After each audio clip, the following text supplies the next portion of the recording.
I want you to watch this play by Aaron Gordon here.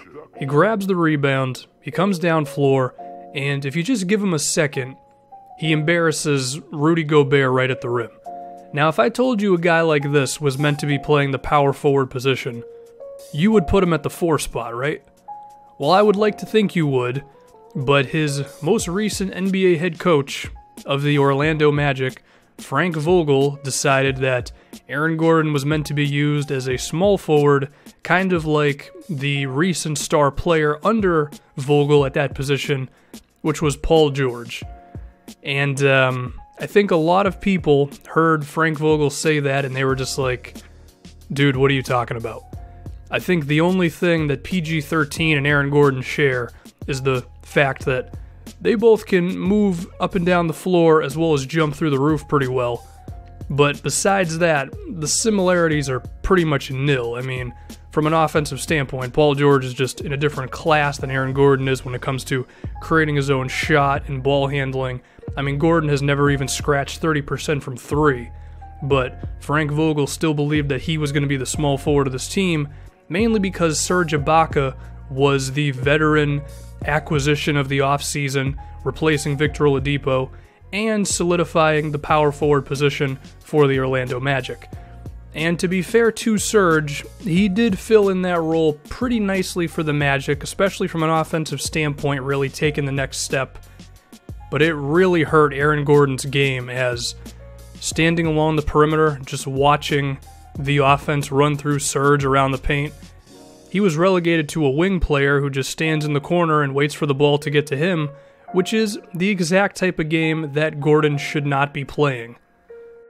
But then, potentially the best thing that can happen to him occurred. Weirdly, is the Magic being pretty bad.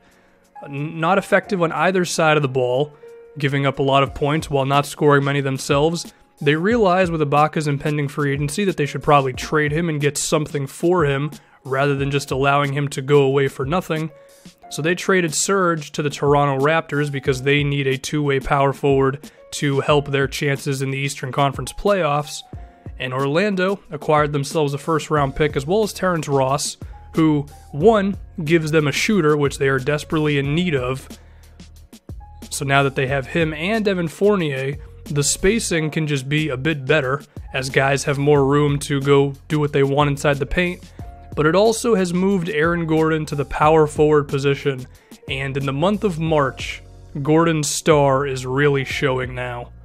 He's averaging 16 points, 6 rebounds, while shooting nearly 50% from the field, and it's because Frank Vogel is finally allowing Gordon to be himself.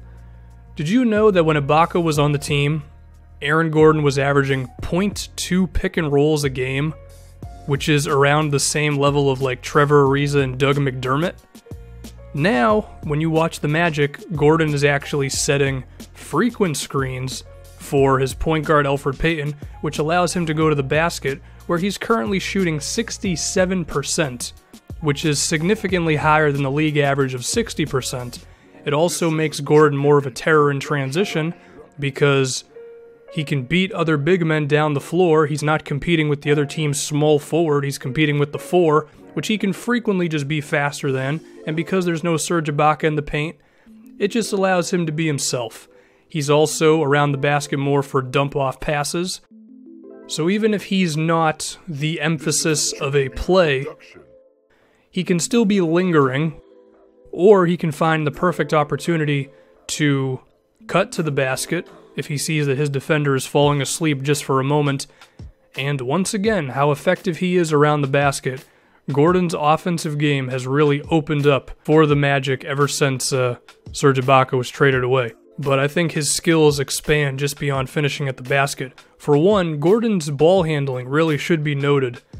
He has an ability of running a pick and pop with his point guard, which he might not be a very good shooter, but he is able to put the ball on the floor on one dribble and then immediately rise up and finish around or over a big man.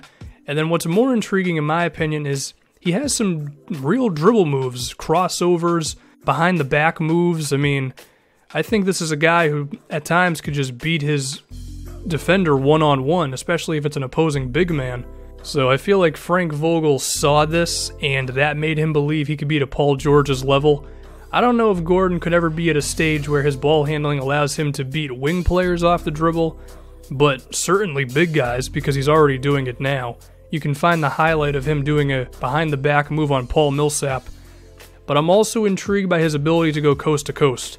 Grabs the rebound, comes down floor, and because of his physical nature, does have a little bit of that LeBron James-esque, oh crap, this guy's really big and he's coming right at me. Obviously not as skilled as LeBron in pretty much any area, but he is in that same vein of physicality with the ball in his hands. But if we can build on that ball handling, you know what the next step is for a guy who can dribble? Well, it's making passes. And Gordon has already racked up quite a few assists this season, averaging about 2 a game, which is pretty decent for a big guy. And I think with that handle, as well as taking the ball off the dribble off of a rebound, I could picture him being like a Blake Griffin, Pau Gasol-esque passer. I don't know if he'll ever be Nikola Jokic-like, where he can run the entire offense, but as someone who is just another guy that when the ball's in his hands, you gotta be like, oh crap, someone might be receiving a pass here. Now, we also like rebounding around here. Last season, he grabbed over 6 a game. This year, being moved to the small forward position, his offensive rebounds as well as his total rebounds were down. I do look for those to improve as he's able to just be closer to the basket. Now let's talk about Gordon's defense. When you see his frame, as well as just how well he can move along the floor, you would think that he's just an awesome defensive player. And I think he has the potential to really grow into one of the better ones in the league. It's just when he was playing the small forward position, one, he had to stick to his guy more often, which I think is hurting what he can really do on that side of the floor. But I also think those guys are just a little too quick for him. I think if he's defending power forwards, he'll have a much better chance of just staying on them at all times. But I also think getting switched onto perimeter players, not consistently, but in moments where he can really lock in for one possession, I think he can be a damn good defensive player there as well. So I think his potential as a help defender, as well as someone who can switch at times, could just be great for this Magic team. However, Gordon's not perfect. The shooting is still ugly. He's shot below 30% each year from 3, and he's taken his fair share of threes. He just can't be doing that. If you're not able to hit from out there, then just don't shoot it. Of course, with the importance of three-pointers in today's NBA, especially from the power forward position, it would be great if he could develop that skill. But as of right now, just learn to shoot from mid-range, I say, because he shoots like 35% from there as well. I think that's the one thing that could really unlock Gordon's game, would be just being consistent from outside. Start with the mid-range, get to three-pointers when you can. And I think it should also be said that while he is very athletic, he's still 6'9", and that can lead at times to being liable to give up a few offensive rebounds or not able to be the real rim protector of a team. I mean, he's never even averaged 1 block a season. It's kind of similar to Blake Griffin. You might be able to jump through the roof, but there's more to blocking shots than simply jumping. Let's talk about the team around him, though. Is Elfrid Payton the right point guard for Aaron Gordon? Should be said that Elfrid Payton has been very good the month of March as well, and Gordon may have something to do with that, but Payton still can't shoot worth a lick. And if you're in a pick and roll with a guy and your point guard can't shoot, it's really going to hurt your chances of getting open rolling to the rim, because the other team can just go under the screen and they can just kind of make sure you don't really get to the rim, and then they can still keep Payton in check because it's not like he's going to kill them if they give him a daylight of space anyway. So I don't know if Payton is the right offensive option. I mean, there's many point guards available in this upcoming draft. Where the Magic are slated to pick, which is around 4 or 5 right now, probably wouldn't have a chance at Markelle Fultz or Lonzo Ball, but a guy like Dennis Smith may be available. Who knows, man? Maybe he is the right guy to play the point guard position for Aaron Gordon. He shoots about 36% from 3 right now in college. Could be the outside shooter with the rest of his game. Maybe that would be the ideal point guard for Gordon. I don't know. It still might be Elfrid Payton. So hopefully Gordon can just have a point guard next to him the defense has to really pay attention to, which will just open up his ability to roll. But if we move down the rest of the roster, we can then look at the wing positions. Evan Fournier is a damn good outside shooter. He's been down a little bit this season, but he has a track record of being very good from outside. Someone who can put up 15 plus points a game.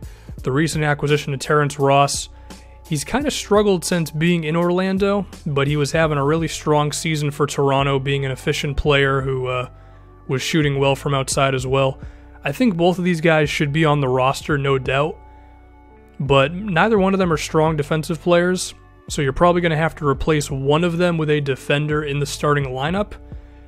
And if you go about doing that, you might be hurting your spacing, which could hurt Aaron Gordon's game, but I think it is going to be necessary.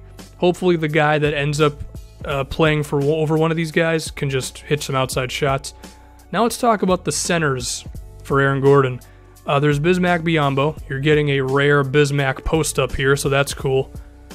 The spacing might hurt itself with Biyombo and Gordon in the game together consistently, because one, if Biyombo ever wants to do any sort of scoring or grabbing offensive rebounds, that's going to hurt Aaron Gordon because Gordon can't shoot from outside. Now, Biyombo is definitely not an offensive option, but at the same time, he is going to just be around the basket on offense. That's his natural thing to do. But also, if you want to run a play for Gordon going to the hoop, you're asking Bismack Biyombo to then step away from the paint. I mean, anyone who knows what they're doing defensively is just going to completely leave him because he's ineffective when he's not at the basket. So I can see some spacing issues coming up if Biyombo and Gordon are playing consistently. But then there's the other big man on the roster, Nikola Vucevic. And in contrast to Biyombo, Vucevic is a very good mid-range shooter. He shoots about 42% from there, and the majority of his buckets come from that area. So I could see some damn good spacing with Vucevic and Gordon, but the only problem with that is Vucevic sucks on defense. So do you really want to play him 25 plus minutes a game? I mean, perhaps you could come with the rationale of, well, Gordon can help him out defensively. I mean, maybe, but even then I still don't think it's ideal having a defensive center who's just not that good. It's a question the Magic are going to have to answer at some point here. We can also talk about the young guy Mario Hezonia. Has not made much of an impact since entering the NBA right now. If he could develop into an outside shooter and perhaps a defensive player, that would be great because he's like the one other young guy on this team who we just don't really know about yet. So if he could become something awesome, but it has not been a very good sign up to this point. But regardless, I think Aaron Gordon is a special talent given his athleticism, his ball handling, his defensive potential, and his apparent want of being a good outside shooter, even if it hasn't happened yet. I think if that shooting develops itself, then he has a chance at being a real star. I mean, the month of March is showing us how effective he can be just being free at the power forward position. Transition plays, pick and rolls, pick and pops, where he can then drive and beat the big guy off the dribble. He's got a lot of talent, Gordon. The team around him is not perfect. Elfrid Payton might not be the ideal point guard. Bismack Biyombo and Vucevic might not be the ideal big men next to him. And I don't love all the defense on the wing. So it's going to take some adjusting, but I think it is worth it, given how much potential he really has.